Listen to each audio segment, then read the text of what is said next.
സാധിച്ചു. പലർക്കും പറ്റും. ഈ ഭക്തി വിശ്വാസത്തിന്റെ രണ്ട് തരമുണ്ട്. നിരീശ്വരം എന്ന് പറയുന്നത് ഒരു വിശ്വാസമാണ്. അത് കഴിഞ്ഞുള്ള വിശ്വാസം രണ്ട് തരമുണ്ട്. വിശ്വാസമുണ്ട്, അറിവുമുണ്ട്. വിശ്വാസം എന്ന് പറയുമ്പോൾ ക്ഷേത്ര ദർശനം എന്നൊക്കെ വിശ്വാസത്തിന്റെ ഭാഗം. അറിവ് എന്ന് പറയുമ്പോൾ അതിന്റെ ഉയർന്ന തലമാണ്. അപ്പൊ ആ വിശ്വാസം എന്ന് പറയുന്നത് നമുക്കൊരു ഊന്നുവടിയാണ്. നമുക്ക് പ്രശ്നങ്ങൾ ഉണ്ടാകുമ്പോൾ രാത്രി നടക്കുമ്പോൾ ഒരു ഊന്നുവടിയായിട്ട് വിശ്വാസം നമ്മളുടെ കൂടെ ഉണ്ടായിരിക്കുന്നത് നല്ലതാണ്. പക്ഷെ വെളിച്ചത്ത് ഏറ്റവും പ്രധാനം വെളിച്ചമാണ്. വെളിച്ചം എന്ന് പറയുന്നത് അറിവാണ്. അറിവുള്ളവർക്ക്, ജ്ഞാനമുള്ളവർക്ക് ഊന്നുവടിയുടെ ആവശ്യമുണ്ട്. ഇല്ലാത്തവർക്ക് ഊന്നുവടി അത്യാവശ്യമാണ്.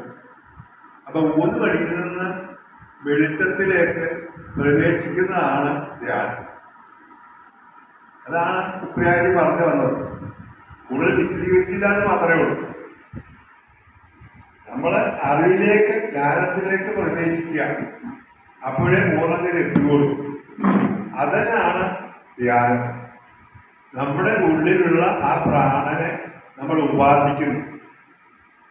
ശ്വാസത്തെയും ഉച്ഛ്വാസത്തെയും അടങ്ങിയ ആ പ്രാണനെ നമ്മൾ ഉപാസിക്കുക എന്ന് പറയുമ്പോൾ അത് ഉന്നതമായ പദത്തിലേക്ക്, രൂപത്തിലേക്ക് എത്തിക്കഴിഞ്ഞു. അത് അറിവാണ്, ജ്ഞാനമാണ്.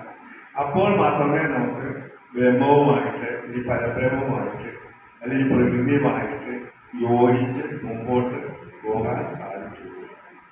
മനുഷ്യന്റെ ജീവിതത്തിന്റെ ലക്ഷ്യം എന്ന് പറയുന്നത് ബ്രഹ്മത്തിൽ ലയിച്ചു ചെയ്യുക എന്നുള്ളതാണ്. അതിന് ഈ ധ്യാനം തന്നെയാണ് നമുക്ക് പ്രയോജനം വരുത്തുന്നത്.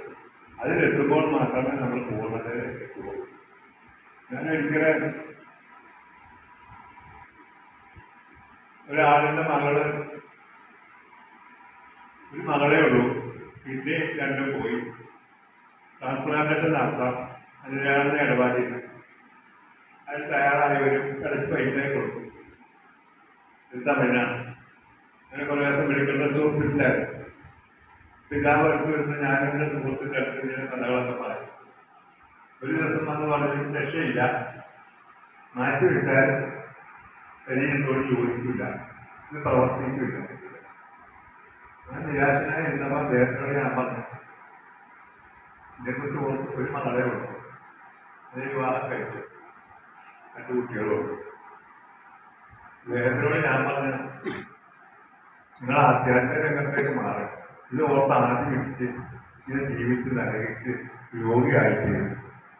അപ്പൊ അദ്ദേഹം എന്നോട് പറഞ്ഞത്, ഞാൻ വർഷങ്ങളായിട്ട് ഗണപതിയമ്പലത്തിൽ പോയി നിർമ്മാനിച്ചു വരുന്ന ആളാണ്, ഇതിനപ്പുറത്ത് എന്താ എന്നിട്ട് ഒരു ചോദ്യമാണ്. അപ്പൊ അദ്ദേഹത്തിന്റെ വിശ്വാസമാണ്, അദ്ദേഹത്തിന്റെ വിശ്വാസം അത്രയേ ഉള്ളൂ. പക്ഷെ എങ്ങനെയാണ് അദ്ദേഹം നവദാനത്തിന് മനസ്സിൽ കിട്ടും? 8 വർഷങ്ങൾ കഴിഞ്ഞപ്പോഴത്തെ അദ്ദേഹം പുലി പോലെ നടക്കുക.